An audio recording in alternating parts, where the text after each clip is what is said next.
Welcome back to Beyond the Wrench. My name is Jay Goninen, and I am your host. Today, we're excited to welcome Brandon Ludwikowski from Midwest Performance Cars. Brandon's journey from entry-level shop floor positions to becoming an expert technician and now shop owner showcase his incredible work ethic and dedication to continuous learning. Welcome to the show, Brandon. How are you? Hi, Jay. I'm good. I'm good. Glad to be here. Excited to tell my Good. story. And yeah, Yeah, and you've got a great story. I think as we go through this podcast, we'll have a lot of advice for some of those younger technicians that are out there, as well as really good advice for shops on how to raise that next level of technician and to make sure that we're doing a good job as shops in mentoring young technicians and young talent in general. So let's get kicked off. How did you get started in this industry? Was it something you grew up with, or was it something you just kind of came to love? Walk me through that a little bit. it is something I grew up with. It was something that, growing up in a middle class household, I would say, we always kind of fixed our own stuff with my dad, took care of the cars.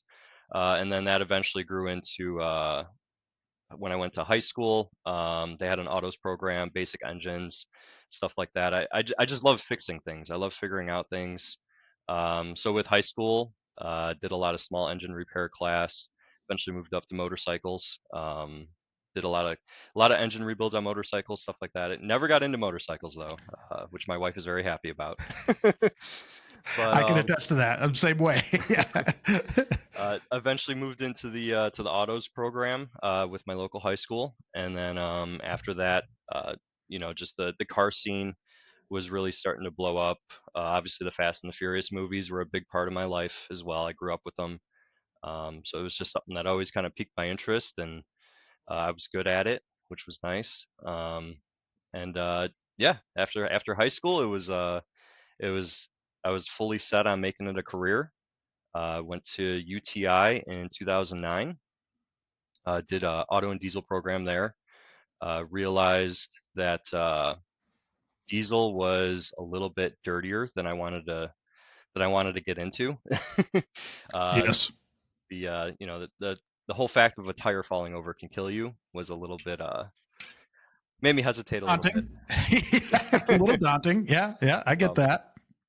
Um, but after UTI, I was kind of bouncing around a little bit between. I was actually a lifeguard for a little bit, and just kind of trying to find my foot in the door. We had an instructor at UTI. I forget his name, but he said, "How many of you are actually doing something in the industry right now? Whether it's sweeping the floor, moving cars, working on car, like anything." And there was only 2 or 3 hands that went up in the entire class, and it kind of set in like, okay, I just need to get into a shop and do something. I remember those days though too, because I went to UTI. I was a little bit early. I'm older than you, so I was 2002 ish, I think 2001, 2002, and it was the same way with me. And I think initially I started off driving forklift at like a warehouse. I came from a shop up here in Wisconsin, so I was down there. I had grown up around it, but then at first you're just trying to find a job just to pay the bills because you're kind of out on your own for the first time.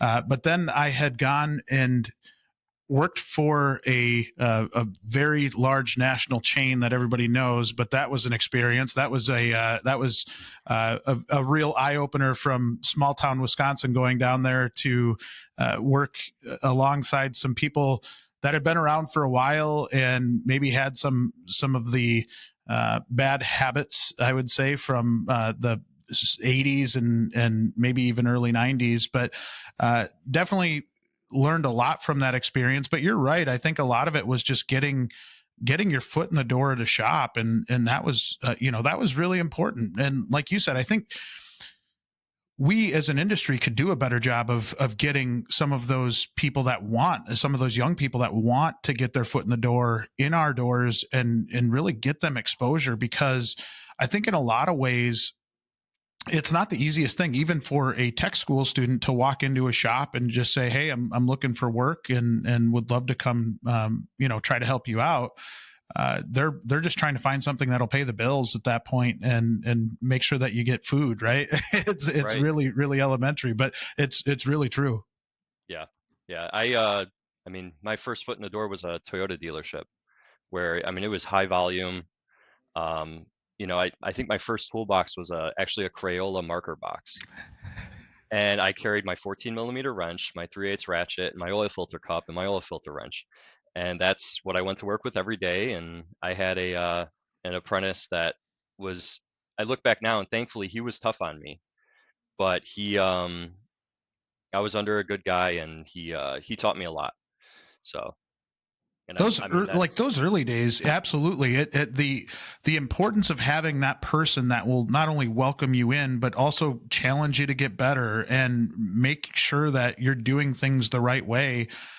It's such an important time in a technician's life, those first few months, even those first few years, to get the work ethic down, to get the cleanliness and the organization down, and just to kind of get everything in order, on top of the actual fixing of the cars. There's just so much that goes into being a really good technician that you don't just learn overnight. It does take some time to get those habits in place.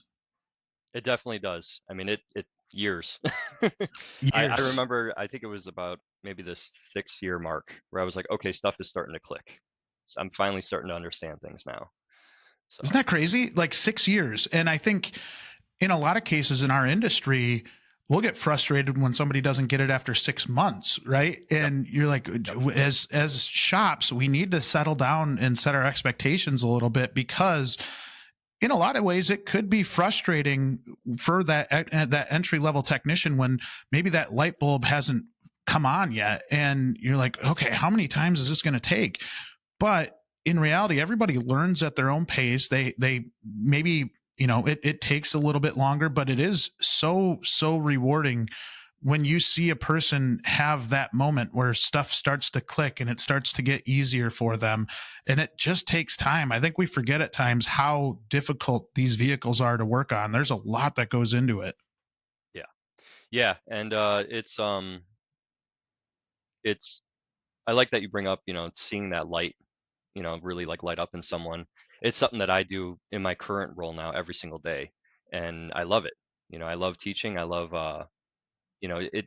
I wouldn't say it's when I talk to the guys, it's I'm not teaching them. It's kind of like we're learning together, you know, and it it also comes down to just having a great attitude about, even from the technician to the owner of the shop.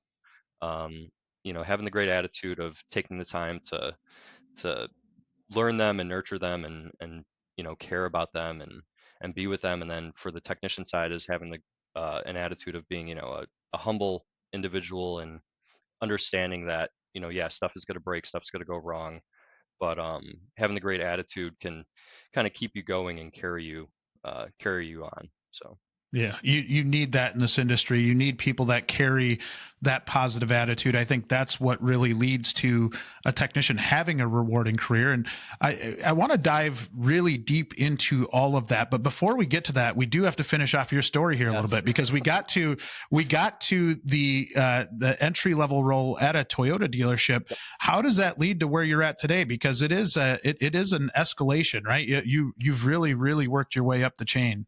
Yeah, yeah. So I was lube tech at a Toyota dealership, high volume Toyota dealership. We're working Saturdays, of course, and I was still at UTI when I was in that position. And there was a company that came in looking for porters, automotive porters for a downtown Chicago location. The pay was more than what I was making at Toyota as a lube tech, so that caught my interest. But then also it was a European car shop, and I was at that time just getting into European cars. I owned I think about an Audi TT was my first European car, Nice. um, and I bought it cheap. Of course, I had problems, so I knew I was going to have to learn how to fix it. So I was like, okay, I like European cars. It pays a little bit more. It's downtown. That kind of piqued my interest a little bit. So I went and applied and was hired immediately on the spot. And after that, so that was 2010. I started with Midwest Performance Cars as a porter. I was there for about a year as a porter, washing cars, moving cars, just helping guys out, cleaning parts, Sometimes they would have me just rip a car apart if I want. Accidentally released Freon a couple times. um, but then I started washing a lot of parts for one of our senior techs. And after a little bit, asking the right questions, being intrigued, not being too pushy, he said, "Okay, well, why don't you bring your toolbox in and put it next to me, and you'll work kind of side by side with me, also while portering still." So I did that for about a year. Worked on a lot of old school air-cooled 911s. Um, got really familiar with wiring diagrams for German cars. Let's see. After about a year, we had two new guys in the shop, two older new guys, and they were up there in age, maybe 50, 60 years old. And I noticed that their workflow was a little bit different for flat rate. And that's when I made the decision, like, hey, I want to transition to be under them, to learn flat rate and be efficient with using lifts and working on cars and stuff like that. So I worked under them for about another year, and then they ended up retiring. So that kind of left me in a spot where I was very vulnerable. Um, I was like, okay, this is it. I'm on my own kind of now. So that really forced me to kind of learn my own way of doing things, my own way of even learning. I had to learn how to learn again for Oh, that's myself. good. Um, so once it was a good 2 years of that, and that's when stuff started clicking. And then I went flat rate. Um, I think it was around 2014 is when I went flat rate. So after that, I was flat rate tech for a good amount of time. Did a lot of training. As I learned how to learn, it was I had to find classes that piqued my interest and really focused on stuff that I wanted to do and stuff that I wanted to learn. Because I've been through classes, even at UTI, where you just sit there and I mean it doesn't really click at all, and you're just like, okay, No, I'm checking out. I've So been there. yeah, Yeah. you have to How find stuff that you're interested in.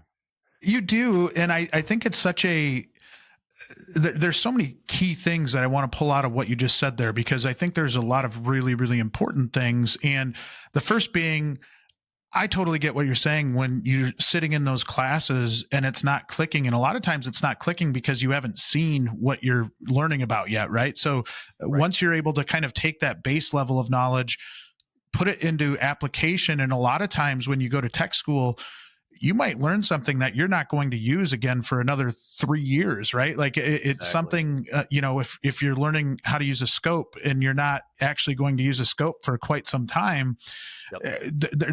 there's a long distance between that. And I remember I still have the notebooks from school and the textbooks of different notes that I had taken, now over 20 years ago. And some of the notes I'm like, I don't even know what I was trying to say here. But then there's others where you're like, oh yeah, that kind of made it click. But it takes time to be able to put that into application. Now, the other, I think, such a cool part of your story is that very first technician that said, hey, come pull your box up next to mine. And I have to imagine that made you feel pretty proud, because that is really, I feel like in a lot of ways, our industry's way of showing respect, right? That, hey, you've actually listened to what I'm saying. You're maybe not doing the know-it-all thing that I think a lot of experienced techs are driven crazy by, where if you have Yes. a young technician come in and they're trying to tell you how to do things, and an experienced tech is going to say, okay, you don't know yet. And so the fact that you had an experienced technician take interest in you and want to teach you, and they must have seen something in you that would lead itself to say, hey, I want to spend more time with this person. I want to help make them a good technician. I think the power in that is so impactful, and it happens at shops everywhere. But a lot of times maybe we don't do a good job of telling that story, because that's what it takes. It takes that. And then lastly, I want to spend some time on something that you just said there, learning how to learn. And it's not something that I think comes naturally. It didn't for me anyway, of really learning how to figure out a problem, have that critical thinking aspect of really thinking through a problem and why. I think when I was going to tech school, you're looking for the simple answers and the shortcuts and how you get to, fix things. But in reality, if you can take a step back and really focus on learning how to learn, I think that's such a game changer for everybody. And I wish I would have had a better idea of how to do that when I was younger too, because that is not an easy thing. Definitely. Yeah. Yeah. And going back to the moment that the tech, told me to roll my box over, that was a huge moment for me. It did make me feel like, okay, like I might have something here. This could work. Well, even over and above like an office manager or somebody in the office saying that, like, I, in my time in a shop, that lead tech or a really good experienced tech showing you that level of respect is a game changer, probably more so than any other position in the company, even an owner, right? Like it just was, Yes. that's the person you look up to. That's the person that can do the stuff you want to do. And it's just, it's a point of pride that I think is very, very underrated in our industry. Yeah, I agree. I agree.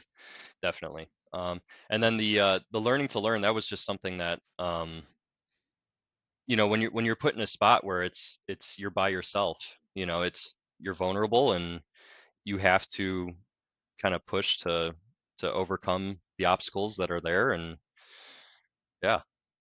How did you talk yourself into having the patience to learn how to learn, right? Because I think something that goes wrong with a lot of young technicians is that you had talked about how you went and worked under a couple of flat rate technicians. And I think we put so much pressure on ourselves to perform at that level of flat rate, right? And a lot of times it's almost perceived pressure from the shop side, but in reality, we as young technicians are doing that to ourselves. We're putting a lot of pressure on ourselves to be able to perform the same way that somebody that's had 30 or 40 years of experience is. And it's just, you're not there yet. So for you to have the foresight to really try to force yourself to think through problems in a scenario where you can put a lot of pressure on yourself very, very easily is really impressive. How did you get yourself to take a step back and try to figure that part out? So for me, it was kind of something that I thought everybody did. I thought it was something that everybody wants to do a good job, right? Everybody wants, if something's worth doing, it's worth doing right. So that was something where it was the satisfaction of completing the job correctly, 100%, right, is what pushed me to learn everything and teach myself and grow from there. Um, it was just something that um, I thought everybody wants to do a good job, and it Yeah. now I'm finding out that sometimes it's not the case. But yeah, it was just is I always wanted to do the right thing, fix the car right, and uh, and have a good outcome for the customer. So Were you ever nervous about the time constraints? Like hey, this customer needs this tonight. We need to make sure we get it wrapped up. In kind of having that balancing act between learning the right way to do the job, as well as like, oh my goodness, there is a customer on the other side of this that we need to get this car out for. yeah, absolutely. So it was always the customer always, their ship times and everything like that always came first. And if it was something where if I'm really under the gun with a diag or something like that, or I would just say, hey, like, let's not go forward with it right now. Let's have them bring the car back. I got to look into it a little bit more. There was also times where it was, hey, the customer needs a car back this week and for a trip on Saturday, and I would stay and work, you know, 3 to 4 hours extra every single day just to make sure it was right. And I've had my fair share of comebacks. I've demolished wheel bearings doing stupid things. And it's something that you have to manage your time very well. Um, you don't know what you don't know, obviously. So you have to play it safe a lot of times, and um, yeah, How do you not beat yourself up in those scenarios, right? Like again, going back to my own experience, I felt so nervous about making a mistake or asking a stupid question. And here I am 20 years later, and I freely ask stupid questions now. I wish I would have had that level of confidence when I was younger, because I think there's so much of being a young tech where you want to show your mettle, you want to show that you're going to be a good technician. And oftentimes you won't ask that question to clarify how something works, or it could be the opposite where you're just asking a question just to get the job done really fast and trying to get it out, but you're not truly understanding it. But I think whenever you're not taking the proper amount of time to learn it the right way or learn the right way to do something, it doesn't help you foundationally for the future. It doesn't help you actually learn something. You're just trying to get something out the door. And I think a lot of times, and this is any technician, maybe at times you don't want to look stupid, or you don't want to have that scenario where, well, they should know that by now. You know, they've been doing this for a year. Why won't they know that yet? And at some level, I think that's where we have an attrition problem in our industry, is because maybe there are a lack of safe spaces to be able to ask that question, and maybe a lack of good mentors to be able to be comfortable enough to ask that question to somebody that knows. And I just remember going through that at times where you're doing something, and maybe this is just me, but I didn't want to look stupid in, doing something the wrong way. And maybe you'd read through the procedure and it just didn't click, or it didn't make sense to you. And so rather than just taking a step back and really trying to understand it, you're trying to force it together, and you're trying to force something to work that really means that you're not following the process. You're not following the correct procedure to doing it. And you're inherently creating really bad habits as a result. yes, And I just wish that part we could just slow down just a little bit and make sure that we're fully comprehending how things work. yeah. So it definitely comes down to having a good leadership role um, at the shop that the technician's at. Having someone that you can comfortably ask questions to. I always tell the guys, there's no such thing as a stupid question.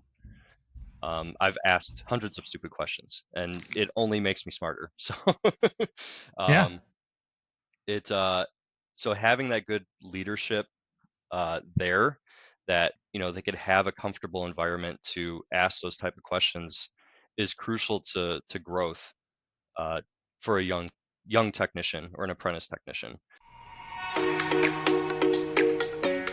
Is your shop looking to fill open positions or grow your bench of candidates? Consider adding WrenchWay to your recruiting efforts. WrenchWay helps shops and dealerships all across the U.S. find better qualified candidates for their service centers.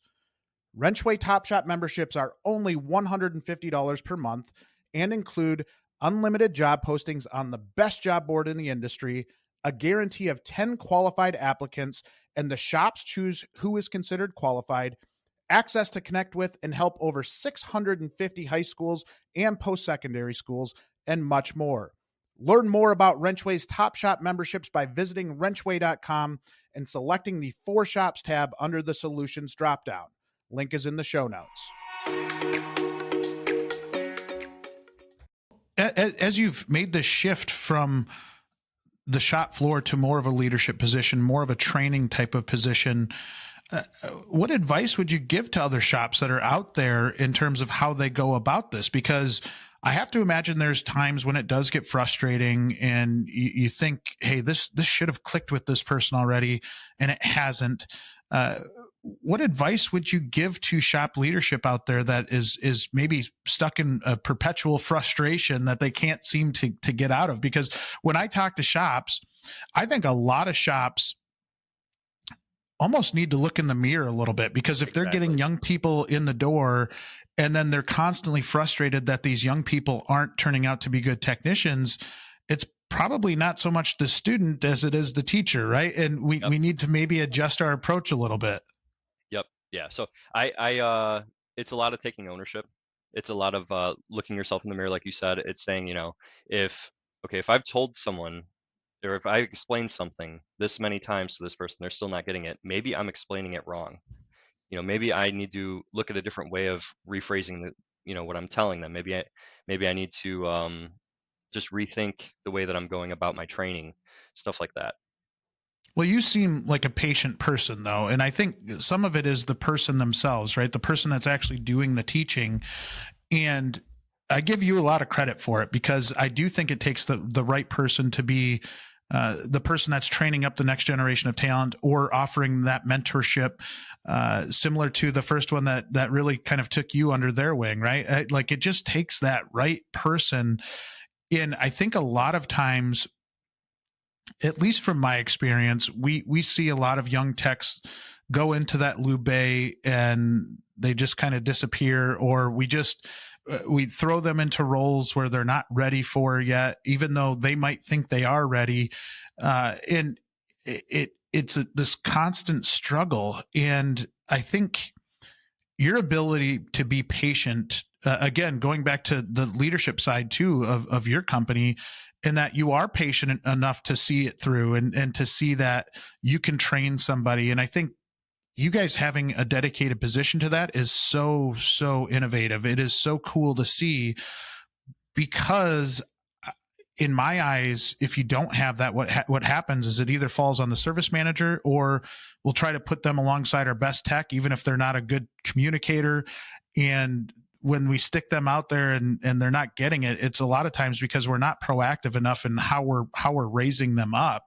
And it's really an afterthought. We're so stuck on productivity all the time that it almost becomes a source of frustration that we're trying to raise these young technicians. And I kind of hear it all the time from shops. I'm sick of dealing with these young techs that think they know everything, and that they're not producing. And in my eyes, it's that we're not setting the right expectation up front. We're not saying, hey, you know what, in our own minds, like, it's going to take a while for this person to get up to speed, and we have to come to terms with that. Like, if we don't, we're just going to keep kind of booting people out of our industry. And I don't think that's the right way to fix this issue of the technician shortage that we have. No, you're right. And there is, I mean, like you said, there's a huge technician shortage. So when you're trying to find those guys to fill in, to book hours and to produce, there's less and less of those guys now. So you have to be able to almost grow your own. Otherwise, you're just going to keep shrinking. Yeah. So definitely having a dedicated guy in place, whether it be a foreman or someone that's not flat rate, not book hour, someone that doesn't have a full-time position managing the shop or doing the front end work, having that person to bring up the younger techs that are in the shop, and just help them grow is going to be huge to their development, and I mean the growth of your shop. I mean it's just going to keep growing. So What happens if, say, we're running a shop and we don't have that person in the shop, right? Maybe we've got a team of 5 or 6 technicians, and I think we do a lot of surveying through WrenchWay. One of the things we find is that there are a lot of older technicians close to the end of their career, and a lot of beginner technicians that are closer to the start of their career. But that middle technician, we really lack. We don't have, in my eyes, enough of those 30 to 40-year-old technicians that are really, really good at what they're doing, and maybe bridge the gap from a communication standpoint, from a generational standpoint. Having a baby boomer work with a Gen Z might not be the best fit, but I've seen that work, but it takes the right person in that role. If you've got a shop that doesn't have that position, how do you go about that? Like if you don't have that person that really shows that ability to train, is it a matter of going out and trying to find that person and bringing them into the shop? Is it maybe trying to raise one of those young technicians to eventually be that mentor? What type of urgency are we looking at here for getting that type of position in the shop? it is something that is going to need to happen. I mean, we're starting to see it now. Like you said, there is a big divide between the technicians leaving and the technicians coming in. Um, it's something where uh, it will take the right person to do. Whether finding that right person is going to be very difficult. So it's going to be something where if you can have an older guy where they are, done with flat rate, looking for a more salaried position, that can take the time to help, you know, bring the younger guys up, um, is really going to be kind of the only way that I can see. I mean, it's either that or you're just going to keep running through techs. You know, Yes. you have to find a way to grow them internally. Um, you could send them to school, but like I said, they're just going to sit in class, and if something doesn't register with them, they're just going to check out. Yeah. I completely agree. And I think what you just painted there is kind of a career path too, right? If maybe you have that technician and say it's a younger technician and they look and see that, hey, there's a different type of position to work your way into. And so if you get that position in the shop, somebody that is really a trainer by nature, they have kind of their talents align with that. I think you show that there are other opportunities as well, because I think in a lot of cases, a good technician looks at it and says, okay, this is great. And I love working on cars right now, but I am worried that my body's going to start breaking down when I'm 40 or 50 years old. And I don't see that path that naturally leads to the next thing. And I think you have a gap there that you can fill if you find that right person. And as you mentioned, if there's that technician that's out there that is working flat rate and is a really good productive technician, that I've heard this on other podcasts and other trainings that I've been to, that if you find that person that coaches their kids sports teams, or is volunteering for their church, or they're doing something that is showing some level of leadership, that is oftentimes the perfect person to be able to step into that role and have that patience and that knowledge to be able to train up that next generation. Yeah. I mean, dads are definitely up there in there. So That's a really good point. As a new father, once again, you just had your third child, so you're starting over again with a baby. But no, that's great. I think you're so on point with a lot of this. Now, I do want to shift to the other side of this and talk about the technician side. And you once were that young technician that was trying to find your way in this world. What do you see as low-hanging fruit, or as simple opportunities for a young technician to improve and just really kind of work their way up in this industry? well, it's definitely going to be getting into a good shop. Um, it's not going to be jumping to flat rate immediately. Um, I would dealerships are not the best way to jump into the automotive industry. I think if you find a good independent shop that can take the time to see your value and put some time into your growth, that's going to be kind of the easier steps, I think, to get into it. We're actually interviewing I'm actually interviewing a lot of guys right now to fill an open position at our third location that we just opened. And I'm seeing a lot of guys that are 2 to 3 years experience at a dealership. They only have dealer training, and they really have no critical thinking skills when it comes down to working in an independent shop, and just kind of understanding how things work on a car. Um, we're in a stage right now where I think the dealerships are realizing the same thing that we're talking about is, there's a lot of young guys coming in, there's a lot of old guys going out, there's no really person in between. So they have a bunch of techs now that essentially uh, use the scan tool, uh, read the faults. The scan tool or tech assistance helps you to tell you what the part to change is, and they change the part. And it's something where it can, yeah, it can help you learn how to wrench, learn how to work on cars, stuff like that. But it's not going to help you in the long run to be a good critical thinking tech and really understand how stuff functions. Yeah. I I think that's one area where our industry could use a lot of improvement, is not just teaching people to change parts, but actually teaching them why they're changing the part, and really, going back to your first point of learning how to learn. I think that's a key element in it, and that you're not just replacing the part and, oh, it happened to work, like I changed the alternator and it happened to work. It's more of, why did you change that alternator? What took place for you to get to that diagnosis, that you made that, judgment call that this needed to be done.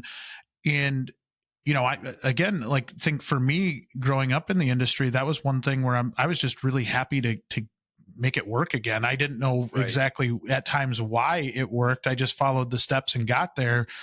But that goes back to your point of learning how to learn, because then if you can properly read a schematic, and maybe you've started to learn how to read a scope, and you've done things that are over and above just reading the code and then following the diagnostic chart, that you're learning how to do things. And that's why when you get to year 6 and things start to click, it's because you really have a good understanding of the systems and how they work and how they interact with each other. And it's not just changing that part, it's really getting to that deeper level. Yeah. And I would say, the low-hanging fruit, having something for a low-hanging fruit that a technician can kind of go for, it's really just going to be trying to find a shop or that person to kind of take their time and train you and help you learn and help you grow. That's going to be kind of the thing that's going to be instrumental to your future. So it's um it's something where if you're a technician that just wants to kind of get into it for the money, and you're looking for immediate money because you're in high demand, it's not going to be a good fit.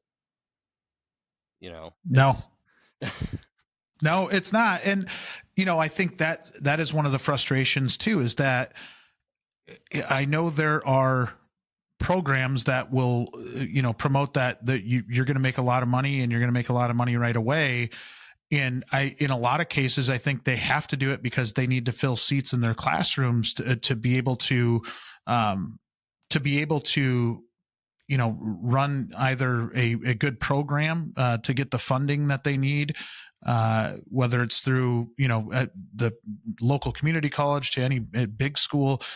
I think, to me, that's a really core element of how we fix the industry, is making sure that we as shops work with the schools to try and fill those seats, so that they maybe don't have to overpromise that this career that they're getting into is going to pay them $100,000 in the second year. It doesn't work that way. And I think the more we can drive that patience in a young person and truly get them to understand that, yes, it can be a great career, but you also have to learn, and you have to get good at your craft. Otherwise, you're going to be gone. You're not going to be in this industry.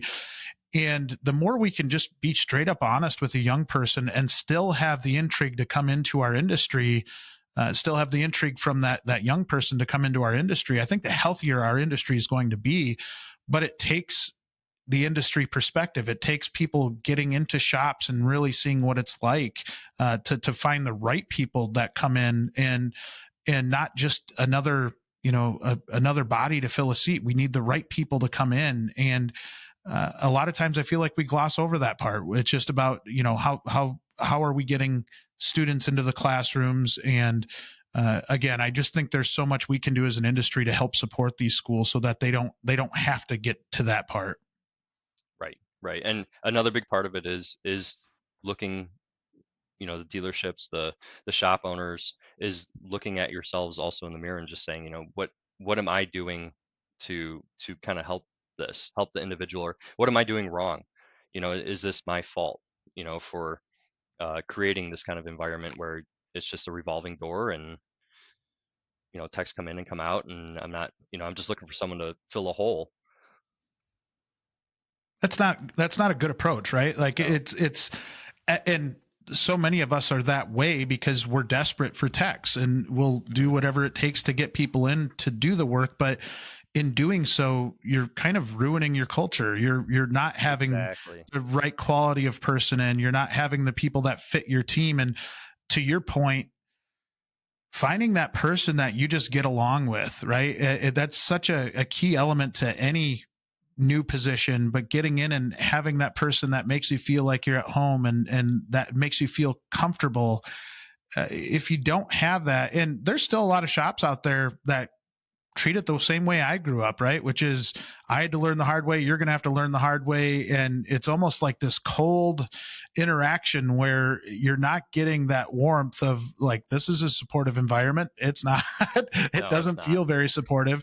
But there are a lot of people you dread going in, right? Because then if you do make a mistake, you're going to have your face put in that mistake constantly. And it just, I think for a lot of young technicians, it just wears that confidence out, right? It just, hey, I'm just going to work to screw up again today, and then have it rubbed in my face as to how bad of a technician I am. And in a lot of ways, I don't think that's fair to a young person.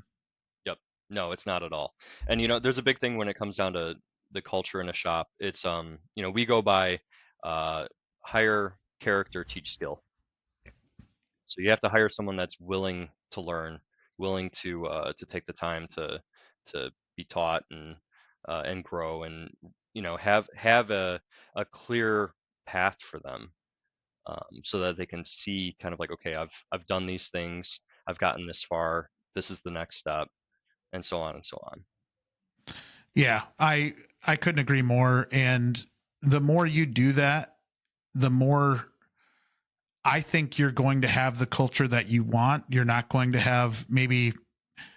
I think I listen to some shops that talk about, oh my goodness, everybody in my shop just complains all the time, or they're just out for each other. And I think it's because we don't do a good enough job at really kind of organizing our thoughts of what we want in an ideal team player to come onto our team. And if we're hiring out of desperation constantly, you're just going to have that constant revolving door, and you might get lucky from time to time and finding that person that fits who you are and is productive. But in most cases, from my experience, I think it's been when you hire reactively, you end up just kind of chasing your tail for years on years on years, right? And until you can kind of slow that process down and actually have a process for hiring and actually identify what a good team player looks like to you, and then focus on trying to find that person that fits your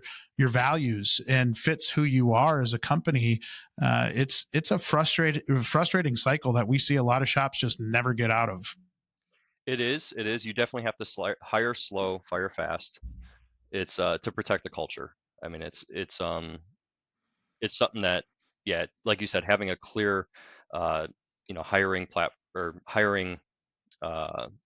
platform in place to go off of. So, I mean, we have a bunch of questions that we like to ask guys, scenario-based questions, just to see what they're thinking. So, and that helps us out quite a lot. So, one of the things that I think is interesting is we're both sitting here talking about patience in trying to get a technician up to speed. Yet, same belief as I have in that you hire slow and fire fast. How do you know when it's time to cut the cord with a technician, and maybe you're not seeing that progress? And I've had it before where you just wait and wait and wait, and you think this technician is going to come along, and then some of them, it's a roller coaster, right? Where they'll have one really good day, and then they'll have 2 or 3 really bad days, and then right back up. And it's just kind of this inconsistency. A lot of times it could be because of their home life or their personal habits. And I think there are red flags that I see, but I'm curious as to what you see that kind of leads you to go that route. So the route of like when to letting somebody go. Yeah. So it's definitely when it comes down to, if it's a skill issue, That's something that we can teach. That's understandable. That's something, we can get past that. If it's a cultural issue, where they're just not getting along, they're creating a divide. Um, it's something that, if it's an at-home issue, we try to help them out wherever we could. But if it comes down to the fact that they're creating a toxic environment, if they're, um, one big thing that we actually Dramatic.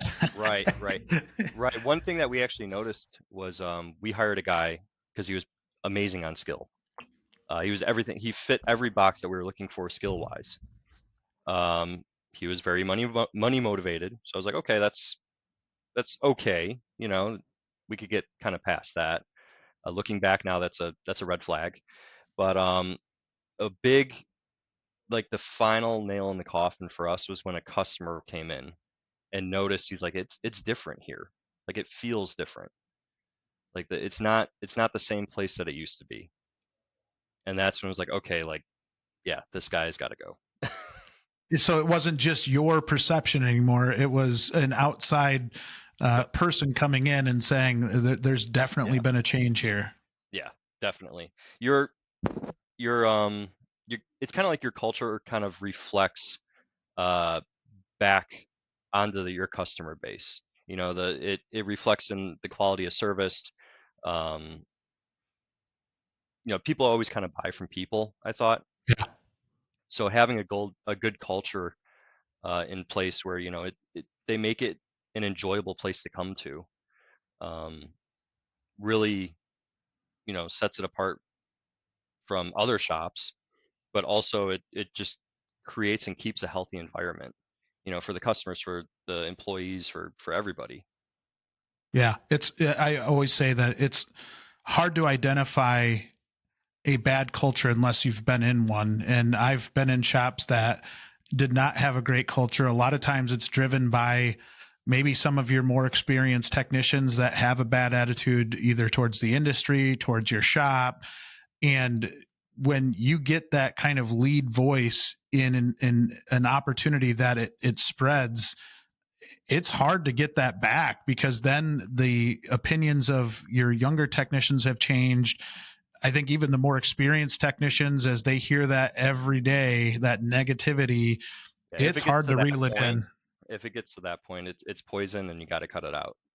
Yep. So I could not agree more. That's a great point. Now, what if it's a confidence issue in a young person? We just talked about how hard it is to get started in this industry, but they are, seemingly a good person that gets along with everybody. And you've seen glimmers that they have that really good technical ability, but it's just really hard to get their confidence and level in line. How do you approach something like that, where you've got that young person that you just need to lift their confidence level up a bit? So that is going to take time. I mean, that the owner has to understand that, the technician has to understand that. That's just going to take time. It's going to take wins. It's going to take learning from losses. Um, it's it's just going to take time to grow and gain that confidence. It's something where, if the shop owner has the capability to give him certain jobs that, he thinks that technician can handle, to kind of build that confidence, and then also mix in a job where, they could learn something on. Yeah, It's about having and a good balance of wins and losses. that's great advice just in general, but I think even identifying when somebody's struggling with their confidence, right? Because I've seen it with not even just young technicians, with more experienced technicians, where they don't even know that they're lacking confidence at that point, but their body language has tells that maybe they're going through a tough time. And there's just the way that they're talking, especially if it's something where it was typically a positive person that's all of a sudden really talking in a negative tone. There are key signals to look for in leadership to be able to see whether you need to bring out the pom-poms and be a cheerleader, or you need to kick them in the butt a little bit. Like, there's just such a fine line there to be able to get somebody to their potential. And it's hard to see sometimes, especially if you're in the shop day in and day out, and you see that person each day. it happens. We're all humans. Like, people are going to go through ups and downs, and being able to identify when somebody is really, really in a rut and being able to kind of help get them back up and really kind of be their number one cheerleader. And for a lot of us in this industry, that is not a natural thing to do, to be that cheerleader and try to get them back on firm ground. Right. And it's Mhm. hard because, again, it takes patience. Right. And that it confuses me, because why wouldn't you want to do that for your techs? I mean, why wouldn't you want Amen. to help them? Like, I just Yeah. don't understand it. Yeah, and that's the one that always drives me crazy, is that you'll see shops that are like, our technicians are like family to us, and then you see how they actually treat their technicians, and you're like, I don't know if that's actually true. Right, right, right. We always say that the family thing is a little old to Yeah. say now. This is a business, but we're here. Sometimes we see each other more than our families. I mean, it just blows my mind that, like, why wouldn't you want to help a technician? Why wouldn't you want to help your fellow employee? It's That, just like, a human being from right, a human element, like, why would I not want you to succeed? Like, right, if you right. succeed, it makes everybody succeed, and yet we still kind of bang our head against the wall. And I think a lot of it comes down to lack of patience and Egos, really definitely big egos. egos, and even egos from that young technician that's struggling, right? Like, that one always baffles me, that you'll have a technician that's really struggling that still has that ego part, and it makes it hard to teach them. It makes it hard to get through to them that you need to see something different out of them. And so, if you are that technician out there that's struggling a little bit, again, same thing that I said for the leadership side, take a look in a mirror and see it, is this something that I'm driving my own unhappiness with? And am I being too negative when I go into the shop? If I am, I need to check myself a little bit. Definitely. We so all of our kind of like leaders and everything here at Midwest Performance Cars, we went through Jocko Willink's training, Ooh. and that was really, really eye-opening. To just taking ownership, looking at yourself in the mirror, asking yourself, like, is there something that I'm doing that's causing this? 'Cause Extreme Ownership. It's a yes, great book too. I mean, just the all the principles that he drives are, I think, advice that we could all take. I mean, I should probably read that book again myself. And the training part, having the fact that you guys put your people through training like that, is a little bit outside the box, right? Like, you don't hear that all the time. yeah, we were looking something other than auto. You know, there wasn't really something in the automotive kind of circle that taught ownership, other than actually owning a shop. There wasn't something that kind of reflected for the front of the shop, the back of the shop, just everybody in general. So we had to kind of look outside of the automotive field for training for that. Man, that is brilliant. That is really, really cool. And I think a lot of people could use that advice to, maybe stretch their comfort zones a little bit and find that different training that isn't just readily available just to our industry. There's a lot of training out there. And if you go look like you guys did, I think you'll be really, really happy with the results from that type of training. Definitely, definitely. That's I mean, just the way that you guys run your business, and the way that you've, from the fact that you have the ability to train people, that you've done some outside the box types of training, I think are really neat. Is any of this exclusive to you guys being that niche type of brand? I mean, is it something that any shop out there could do? They just maybe sometimes elect not to, or I think when I look at, especially like a Porsche shop or any type of specialty shop, they seem to kind of push the limits on some of this stuff a little bit more than the general repair shop. Shouldn't just be exclusive to a niche type of repair facility, should it? No, it should not be. I mean, it's something where it's I can't actually answer exactly why that is. I think it's just we're always looking to better ourselves, and it's maybe with a niche, a kind of like the niche type shop, you don't have a big a variety of cars coming in, so you might have more time to focus on exactly what you need to do. That could be why, but Well, and I think profitability too, right? Like, I think in order to be able to offer that type of training, we have to be okay with talking about profitability in a shop and the need to be profitable.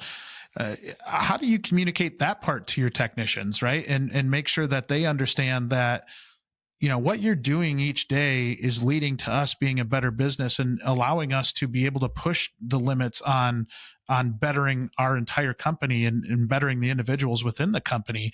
uh, how much of profitability leads to being able to do some of that stuff? let's see. Hmm, That's a tough question. I mean, tough question. it is, and I think that it's easy to say, okay, yeah, obviously profitability is going to allow us to have the freedom to be able to do something like that. But I think at times it can be difficult to get that message to a technician in a way that's not just saying, hey, you have to go turn hours. Like, your job is to go turn hours so that we can be profitable enough, but really kind of sharing that meaning to them, right? And really the need to run a good business so that we can do the stuff that is going to make us an even better business. Right, right. Yeah, I mean, you have to invest in your people. Um, I think I mentioned it earlier. People, don't show up every day to do a bad job. They want to do a good job. Um, so, being in a position where you could always kind of help grow your techs, it definitely plays into having a good workplace culture also. Um, but just making yourself as a business available to always help and grow your techs is 100% needed. Do you get the sense that there's still shops out there that are afraid to invest in their people because they're afraid that they're going to leave them? Oh yeah, yeah, absolutely, yeah. Especially now with training being so expensive. I mean, we just sent 8 guys to STX in October, or no, not October, in the spring, and it was a huge hit, but the uh, what they got back from it was um, there's no value to it. I mean, the the team building that they did there, the growing that they did with one another, um, the networking, everything they learned. I mean, it just goes so far beyond just sending your guys to training and having them come back and possibly leave. I mean, if you invest in your people, I mean, they're not gonna have to look anywhere else. Oh, and that's so true, right? That's something I talk a lot about, is that if you shift your focus from and your worry about losing your people, I think that's the wrong focus to have. You just need to create a shop that's so good that nobody wants to leave it, right? And Exactly. I think training is a big element to that. Having the proper tooling, having a nice shop to work in, having people that like working around one another. And to your point, those trips do such a good job of that, right? If they're having to fly somewhere together and kind of work through an airport and Yep. and really, even to the level of that technician seeing that you respect them enough to put them on a plane and send them somewhere for training is, I think, really, really valuable. I don't think a lot of techs get that. And it's a shame, because I do think there's some pride in that, in knowing that, hey, my company loves me so much, they're sending me to training. They're sending me off somewhere that is not cheap to go to. They're losing my productivity in the shop while I'm gone. But they think that much of me that they're going to ship me off somewhere to learn some more. And I think there's so much impact in that. That was a huge influence for me. When back before, so I guess we strayed away from my story a little bit, but Sorry. we we actually I went through an ownership change at Midwest Performance Cars in 2015, where a new owner came in, bought the shop. The old owner left, so it was a completely different kind of environment. And I noticed, once we switched to direct deposit and I was getting paid on time, which was nice, and everything was flowing great. I was like, hey, I found some classes through WorldPack that I was really interested in. I thought that they could help me a lot, and they were in California. It was a Porsche training class. It was It was going to be a Friday through Monday type of thing. And I pitched the new owner on it, and he was like, yeah, absolutely. And I was completely blown away. I was like, this is going to be the second time I've ever been on a plane. And I'm going to California for training. It blew me away, and I was so thankful. And now looking back, it's just like that was just a step that really set my mindset kind of like above, but then also just the respect I had for the owner of the shop and everything like that after that was huge. So Yeah. Yeah. I mean, just that scenario in general is so cool to hear. And I think so many of us in the industry can learn from that specific scenario, because I think in a lot of cases we look at it and we say, you're sending 8 people to STX, and you look at it and you're like, that's, probably $15,000, right? Or, whatever the price tag is on sending that big of a group. And you worry that maybe they're not going to have the attention that they need when they're down there or whatever. But when we think of it that way, I don't think we give the technician enough respect for how talented they are and how much they want to work on their craft and how they do want to get better. And when they do go down and learn these skills, they are going to be able to come back and use those skills right away, which is different than what we were talking about in trade school, where you're going and learning something and maybe not learning it or using it for a long time.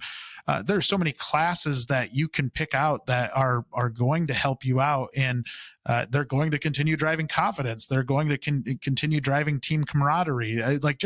There's so many benefits to it that I just love that when that ownership change happened, that there was the vision to see that, hey, we need this. Yeah, investing in your people it definitely helps. And now I'm actually in a role where I can, I've been through that. I know what it feels like to have someone invested in you. And now being in a co-owner role, I'm I'm the company foreman now. So I am in a role where I could, bring that to people. I could give that back, which is a whole new thing for me. I mean, I'm still kind of getting into it a little bit, but it's very exciting, and I'm very thankful to be where I am now. So.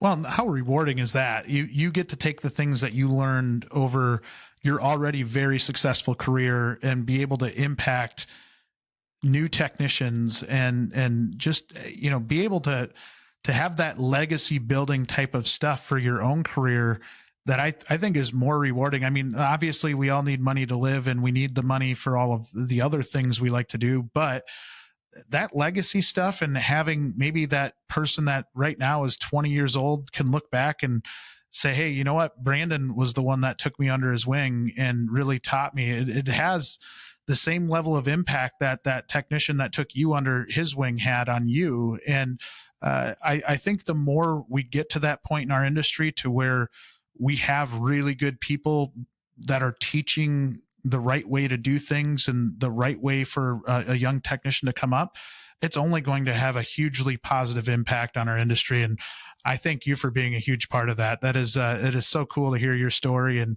really everything that you've done to evolve to where you're at today. I mean, it is really, really cool. Thank you. Yeah, it's something that I'm really starting to appreciate and grow into. So I'm excited. Well, how do people find you? How do they find the shop and do a little research on you and see everything that you're all about? So I Midwest Performance Cars. We have 3 locations: Chicago, just west of the West Loop.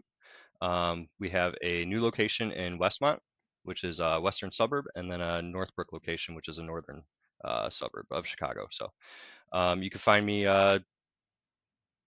Facebook. I mean, I'm like I said, I've been in the ownership role now for about a year, so I'm just kind of getting my feet out, my feet wet and networking with other shops and stuff like that. But it's yeah, I do always try to like doing stuff with any kind of training organizations, anything like that. I just love to be involved with that stuff. So hopefully people will see me around. They'll see you around plenty, and we'll make sure we get a link out to the website. And just really appreciate you taking some time to join me on the podcast today. It was an absolute pleasure. Yeah, thank you. Thank you very much, Jay. That wraps up another episode of Beyond the Wrench. If you liked this episode, please show your support by rating and following the podcast. You can also watch the video interviews on WrenchWay's YouTube channel. Speaking of WrenchWay, did you know Beyond the Wrench is managed and produced by the WrenchWay team? WrenchWay is an online community dedicated to promoting and improving automotive and diesel careers. We help technicians find the best shops to work at, and we also help auto, diesel, and CTE instructors get more support from local industry. You can learn more by visiting wrenchway.com.